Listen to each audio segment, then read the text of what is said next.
All right, everybody, good day. Hope you're having a great one. It's June the 4th, 2025.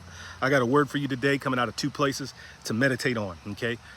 Matthew 24th chapter, 37th verse, and also out of 2 Timothy 3rd chapter, 1st verse, all the way down to the 8th.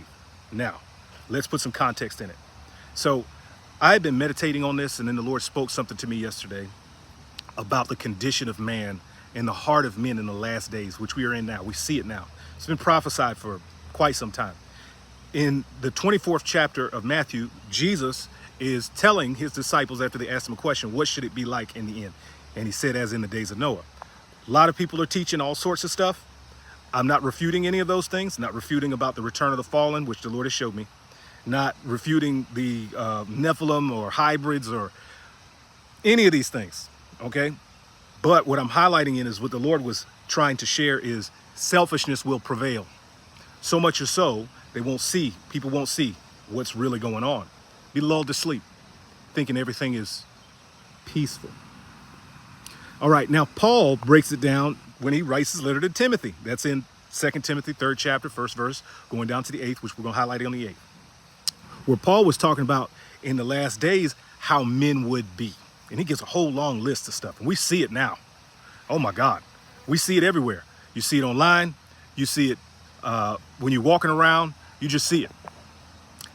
Selfishness. But spiritual corruption. And then in the 8th verse, he breaks two people out. Jannes and Jambres, who withstood Moses. Now, when you have an opportunity, search your scriptures and see if you see Jannes and Jambres in there.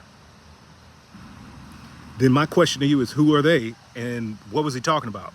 Well, in Jewish writings, Jannes and Jambres were the magicians who stood with Pharaoh that threw down their staffs that turned to serpents. So what is Paul saying? Paul is saying when he's describing some of these men that would rise, whose fall will be before everyone, that they will be exposed, would be false teachers, false leaders, false spiritual advisors, people who are doing it illegally in the Spirit of God. We're not with the Spirit of God. So meditate on this.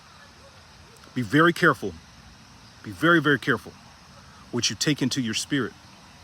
Not just today, but every day. Be very careful. And what you should be doing is you should be in your word. And you should be spending time with the Lord Jesus Christ. And then he will keep you in perfect peace. And you won't be lulled to sleep by the peace, the fake peace that the world gives. All right? Have a blessed one. Peace.